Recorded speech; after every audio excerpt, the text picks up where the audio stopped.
either side of the trophy by your respective helmet.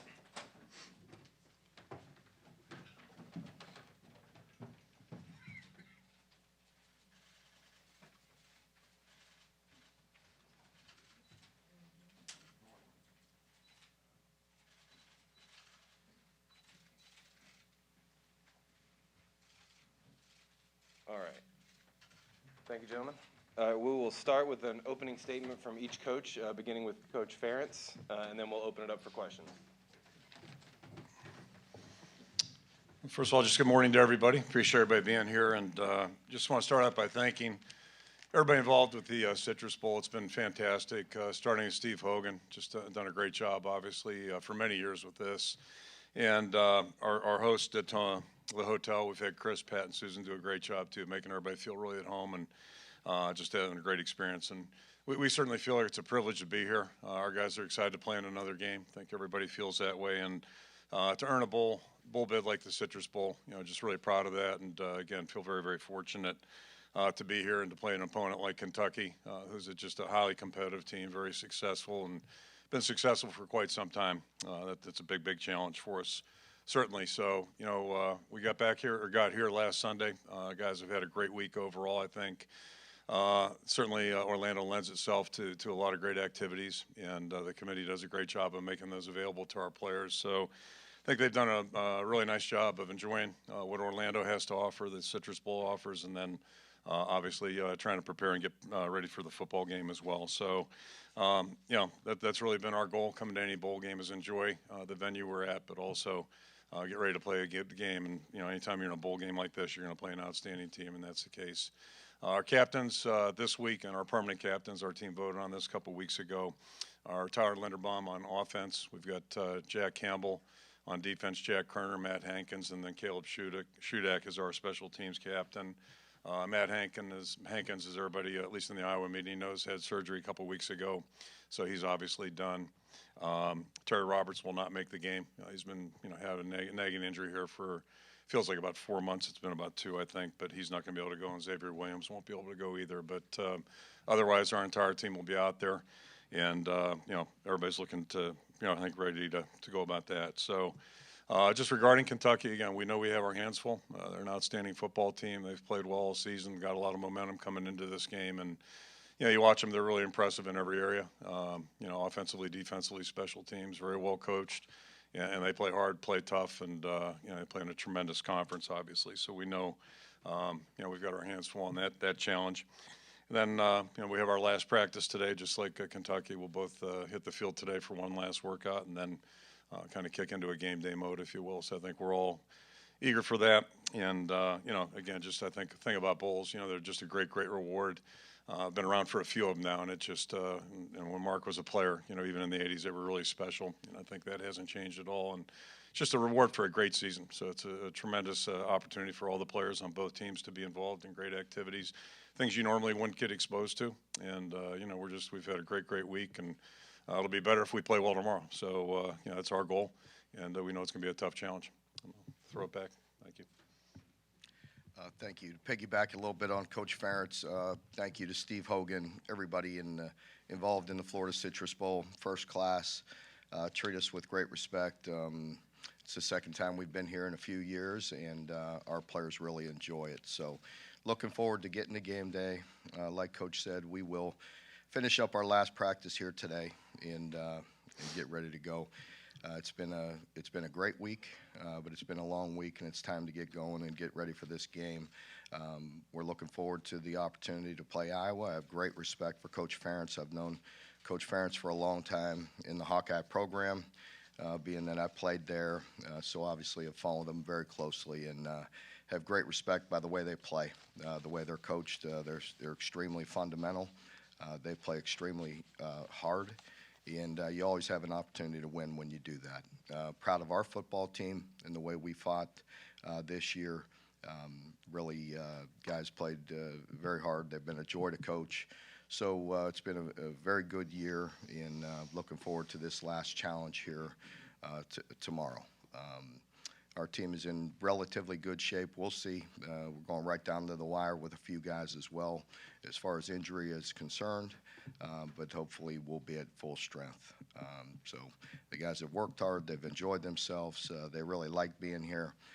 When we were leading up to this process and we knew that the Citrus was a viable option, the players were very excited about the opportunity to come back here.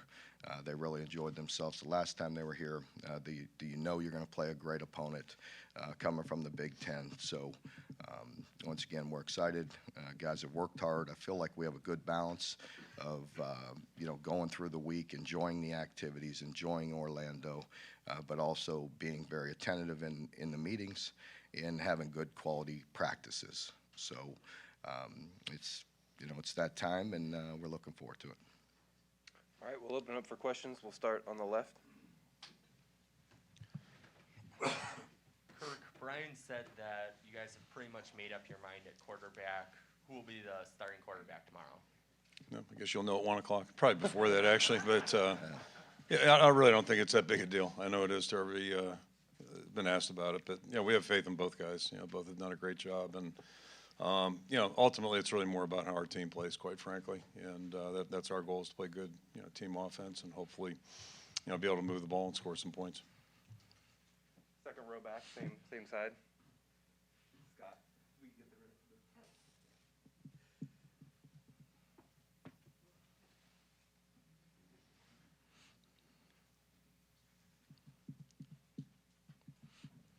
Hi, Scott Docterman from The Athletic. I was going to ask that question of you, Kirk, but I'm going to change to a second one. Without having Tyler Goodson, how do you plan to divide the carries, and what are kind of the advantages of the three backs who probably will see, whatever number you're going to plan to distribute? Sure. When Tyler made his decision, really wasn't counting on Ivory to be available. So, our plan was just to go with Gavin and LaShawn, and we got faith in both those guys. LaShawn really hasn't played much, but he's practiced really well. I think, as you know, he's kind of caught our attention last spring, really started to ascend. And then getting Ivory back is just a bonus for us. And, happy to say he's had 2 good weeks of practice right now. So he looks like he's in shape and looks like he's going to be fine. And that'll help us on our special teams as well. So, the answer is we'll probably play all 3 of them, rotate them in there. And, there'll be certain situations we may favor one over the other. But, I feel good about the group as a whole. Stay up front, far left.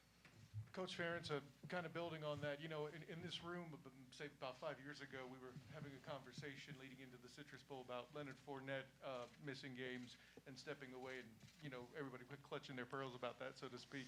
Now it's become more commonplace. As far as it pertains to you guys, and from your point of view, if you could talk quickly about Tyler's situation, stepping away from the game, and also kind of your general opinion about player mobility in the college landscape right now. Yeah, it's interesting as you ask that question. I flash back on, I don't like to share private conversations a lot, but I got a text from Bob Stoops, who came out of retirement, and he texted me after about 3 weeks on the job and just said, I don't know how you guys do it anymore. And that's after a 5-year, so it kind of times up with what you're pointing out. And that kind of struck me because, I know things are changing, but I didn't realize it was that dramatic in 5 years' time. But really, it's just part of the landscape that we're living in right now. I think we're seeing a lot of things none of us would have thought maybe were going to happen or could happen 5 years ago are happening now. And, it's just the world we live in. The whole world's changing. Certainly how it affects college football players change. And first of all, I respect Tyler's decision. I respect Tyler a great deal. And I kind of look at it a lot. To me, it's like anybody, your job is to do your job and do it as well as you can day in and day out. And if you do that, when you walk away, you should be, feel good about things. And Tyler's certainly done that. And I appreciate the fact that he was prompt with his decision, allowed us to prepare, knowing that we wouldn't have him. And a lot of appreciation for that. I've heard of cases that weren't like that, and that would be a little different situation to deal with. But again, it's just a sign of the times. We're dealing with a lot of things we, maybe didn't deal with 4 or 5 years ago, and you just kind of roll with the flow. Yep. Mm-hmm. Thank you. On the 4th row and back on the aisle. Mark, could you just kind of update the situation with Josh Paschal, and do you think he'll be able to play in this one tomorrow? Yeah, I'm glad you Kentucky media woke up. I was enjoying my coffee, actually.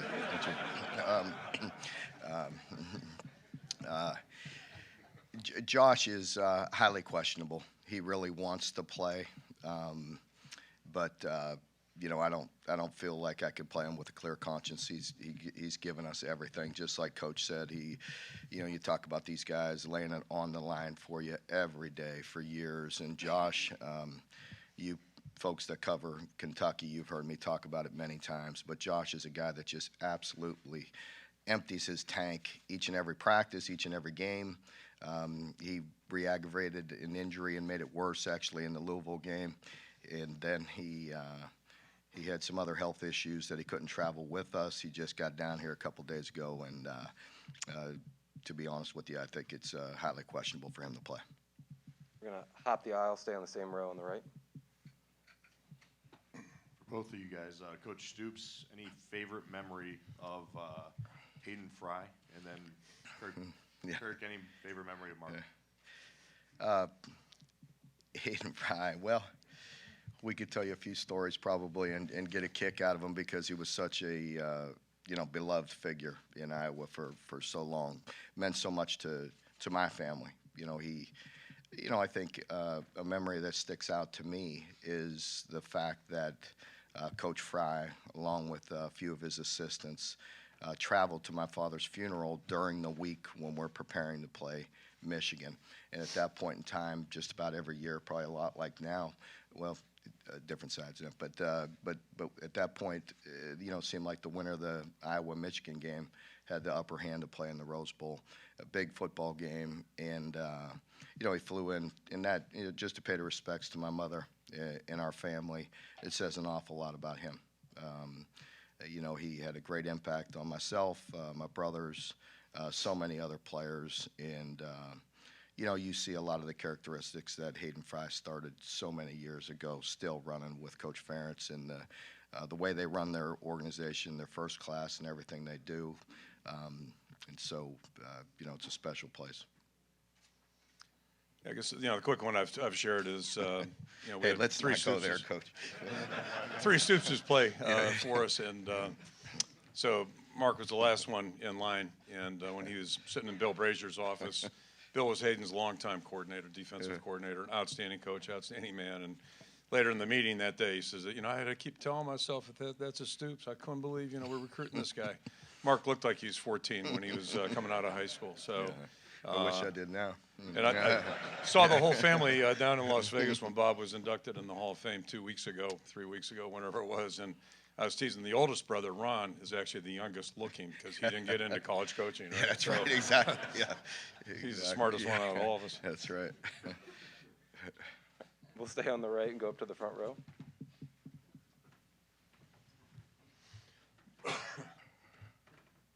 This one's for Coach Ferentz. I know you probably don't pay much attention to this, but the Big Ten is 5-0 this bowl season. Do you think that's an accurate reflection on the overall strength from the conference?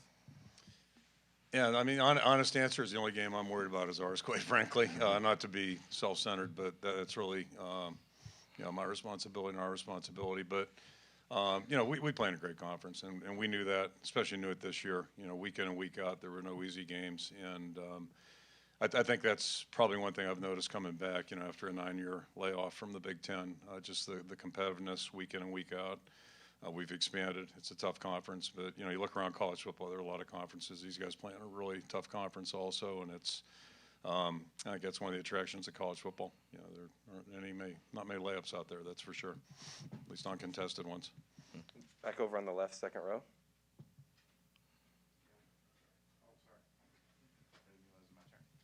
Actually, I think this is true for both of you, but I'll start with Kirk. I know bowl games are very important to you, but I don't know if you're aware of this, but Iowa's never won 4 straight bowl games. You had an opportunity. Didn't know that. Thank you. You have an Thanks opportunity for sharing that one. Yeah. On, I know we've won 3 straight. I know that. Yeah. You have an opportunity to do that and say, what would that mean? And I'm pretty sure that's accurate for Kentucky as well, right? You're going for your 4th straight. That's correct. If you could speak to that as well, Mark. Thanks. I think both of us just want to win.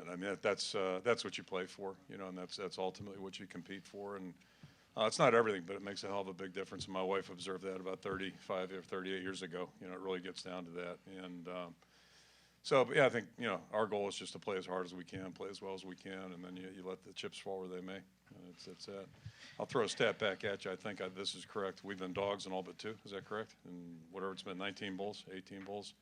So just seems to be the world we live in. But we'll see what we can do. Don't take my role. That's that's usually us. So we like to feel the same way. But no, just the same thing Coach said. We're really worried about this year. Proud of this team and the way we fought this season. And I think it's important to all teams. I mean, you go to these bowls, you want to enjoy them, you find that balance. But ultimately, as I tell our players, the greatest memory they'll have is post game if you win. Collecting that trophy is important. So that's what we're playing for. Staying on the left over on the far side. Yeah, actually, a question for both coaches. Both programs have outstanding offensive lines, kind of mainstay of the programs.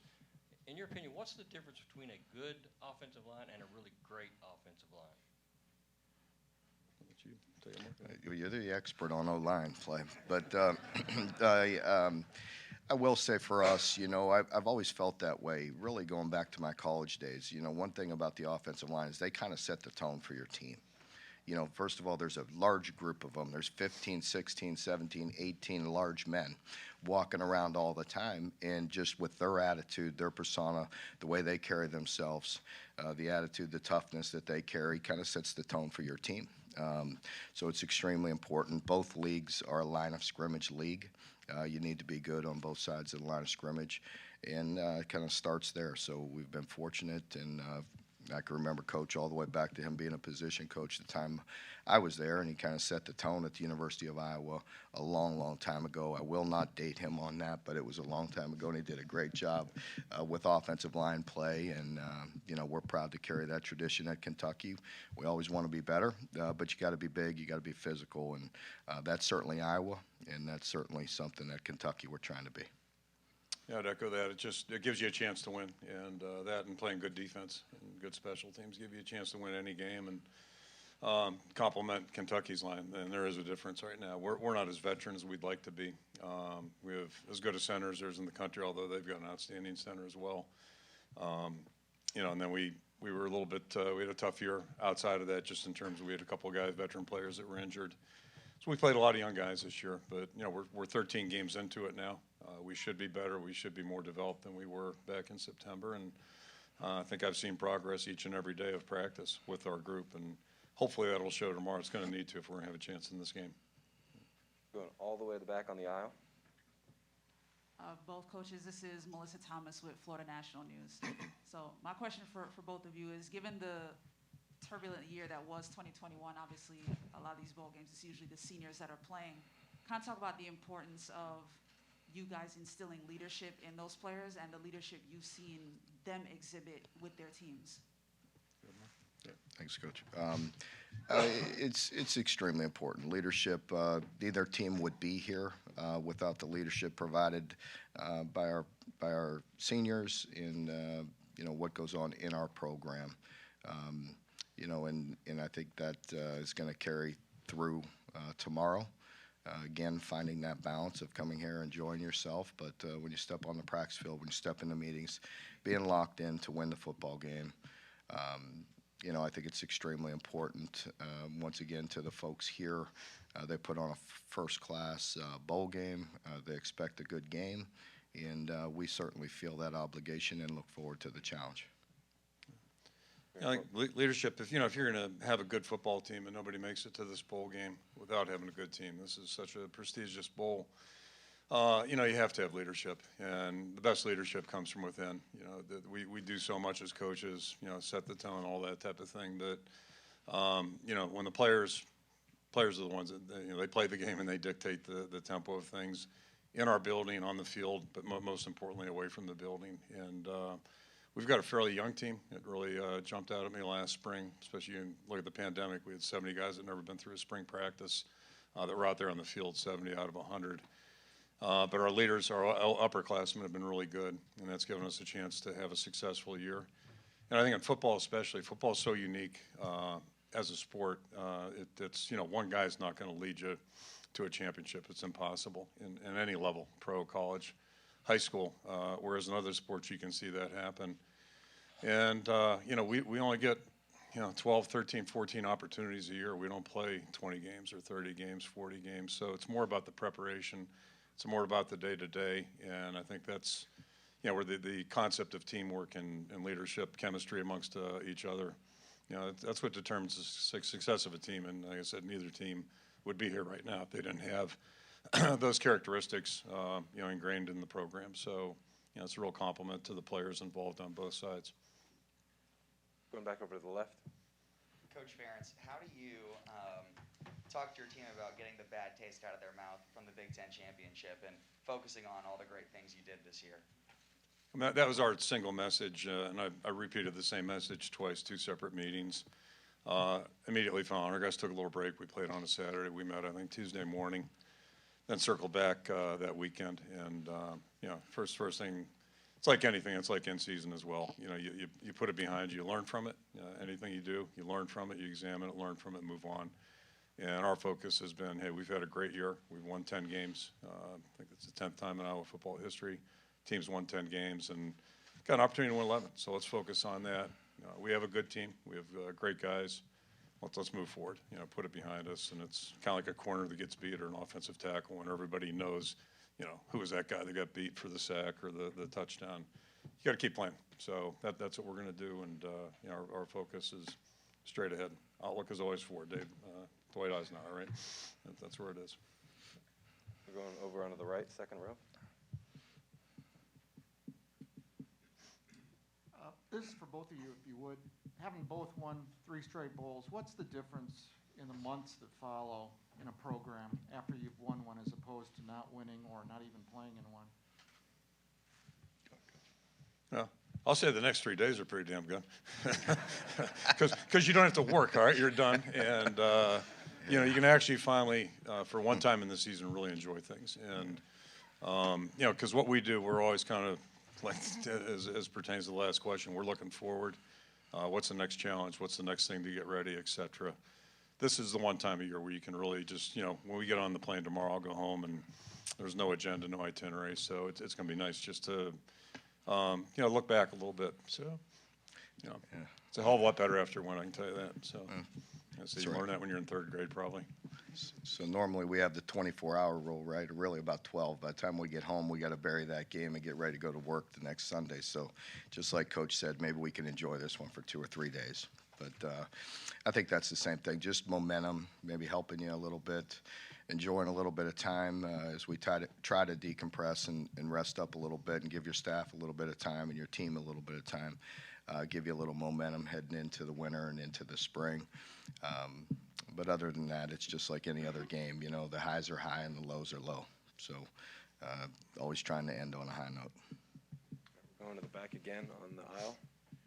For both coaches, but getting off to a good start tomorrow and kind of putting the pressure on the opposition, what would that mean for your ball club, Coach Stoops? I think it's important, but I think with both teams, that you wouldn't be here if you didn't have the resiliency to continue to fight and to finish. It's about finishing the game, and starting is important, but finishing it is probably more important. Echo the same thing. It'd be great to get off to a good start, but chances are it's going to be a 60-minute game. That'd be my guess. Yeah. We don't play many that aren't that way. If we have a lead. Ditto. On the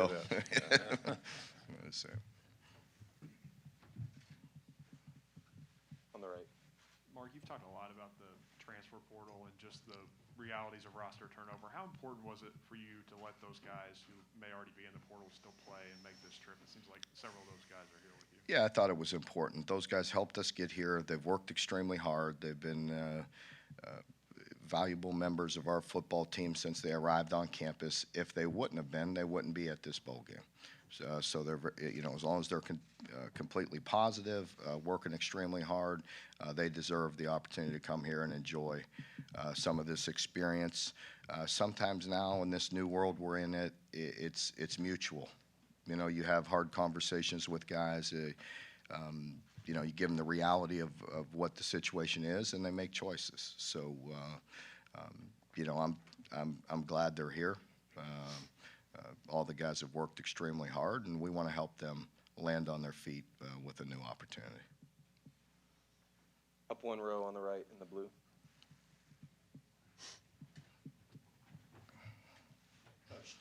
we often talk about these moments where it's more than a game, and I think we got that earlier this month with Iowa, donating to the tornado relief funds. When you heard that that was going to happen, what went through your mind? And knowing it was your alma mater, what does that mean to you? What does that say about Iowa football and the university itself? Well, first of all, it really didn't surprise me. Really to take time during that moment said a lot about Coach Ferentz, his wife Mary, the entire program, the entire state. Certainly with Coach and I, when that tornado hit, we were probably at the peak of being busy.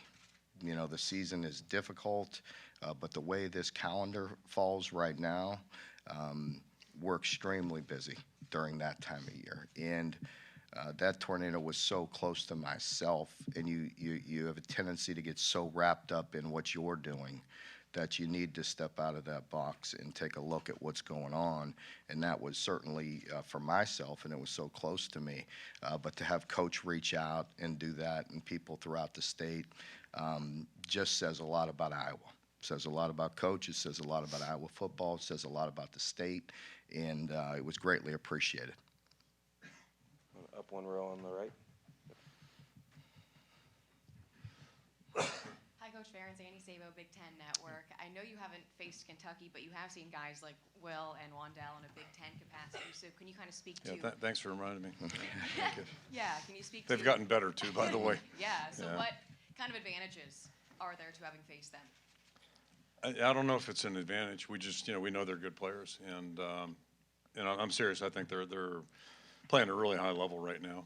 They played well at their previous schools, but they're playing at a really high level. So it's, there are a lot of challenges for us tomorrow, but those are two of the guys that come to mind. Throwing the running backs, throwing the offensive line. I mean, go right down the list. They've got a lot of really good players, but how they're utilizing their talents and abilities, it's very, very impressive, and they're very explosive. Yep. We're going back to the left to Scott. Yeah, this question's from Coach Stoops. Have you ever had a quarterback before eat a banana whole? And what did you think when you saw that from Will? I've really just dismissed that question, to be honest with you. I think Coach and I are a lot alike when it comes to that kind of stuff. But so be it. If he wants to eat a banana with the peel on, go for it. As long as he continues to practice and play the way he does, then whatever fuels him, I'm good with. But he's a character. But I tell you, he's wired the right way. And one thing about Will is he may have a little fun with social media and doing things of that nature, but he is all business. The minute he walks in our building, he is wired correctly.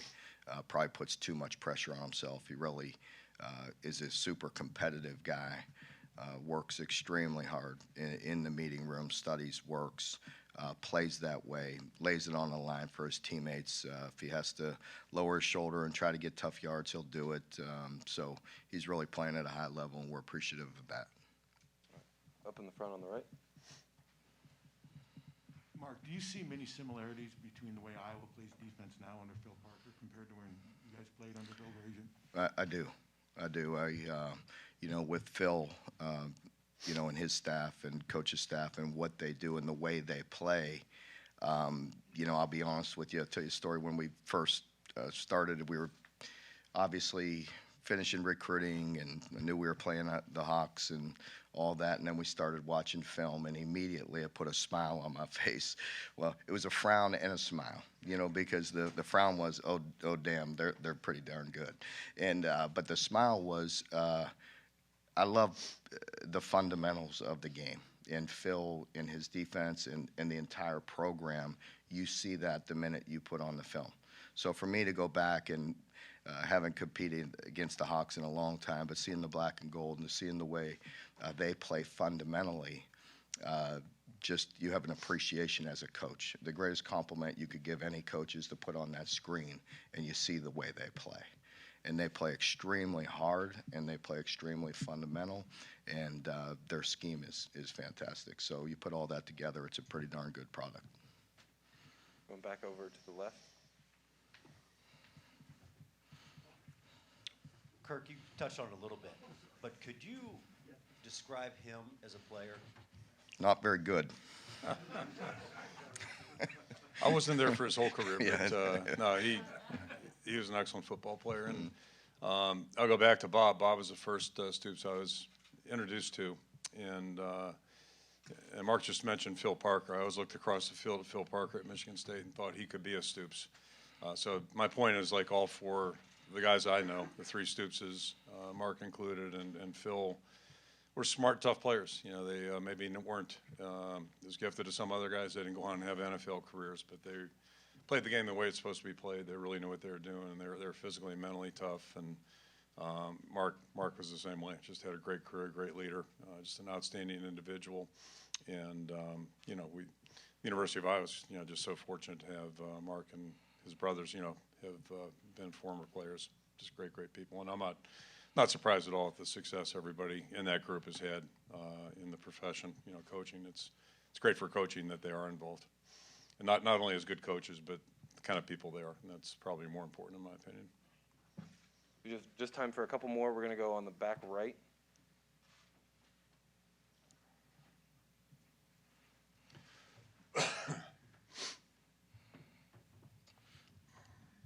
Mark, I think this is your sixth straight bowl game at Kentucky. And I'm Dick Gabriel of the UK Radio Network. It seems like in bowl season, every once in a while, a team shows up kind of flat, and the game is reflected that way. I'm not going to ask you to comment on anybody else's team, but it seems like win or lose, your teams have always played hard and played about as well as they can. Why do you think that is? I think you say that about both teams. Because of the pride in the leadership in the organization, I think that's a big piece of it. Just like Coach mentioned earlier, really the same at Kentucky, you want to be player-led. It starts with them. It's the way they come prepared, you know, what their mindset is, you know, and we work on that from day one, you know, in the summer all the way through. And you know, I think there is a fine balance in bowl games.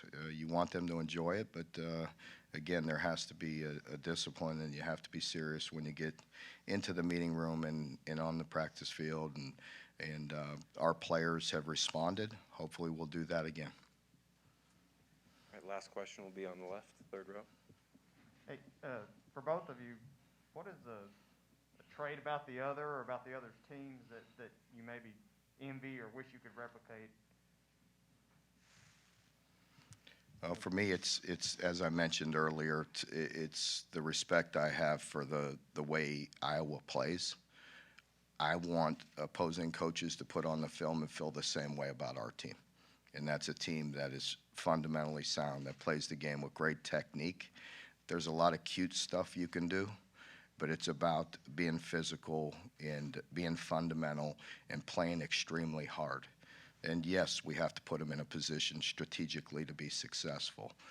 But the game of football is not going to change. It's about blocking. It's about being physical. It's about getting off blocks and containing the football and playing with leverage and all the basics. And that's what you see when you see Iowa, and hopefully that's what you see when you put on the film on Sunday after we play this game. Yeah, I'd echo the same things, and I think a couple thoughts. I mean, I think it's almost like looking in the mirror. We don't run the same exact schemes, but I think there are a lot of similar traits in the programs, and you know, the guys compete. They play hard, compete, and they make you earn things. They make the opponent earn what they get. And that's I think a goal any coach has anytime you play. And I'd also echo, you know, you don't get to a game like this by luck, you know, or by chance. It just doesn't work that way. It's a season long of you know, hard work and guys doing things well. And the other thing I think, you know, maybe mirrors is just the success long term of the programs. And I'm not an expert on college football. You know, I kind of pay attention to some stuff, but I don't know how many coaches have been in one program for 9 years. It's probably a small number. You know, it probably is a small number. And I'm not an expert on Kentucky football history, but I'd you know, bank this has been a pretty good run.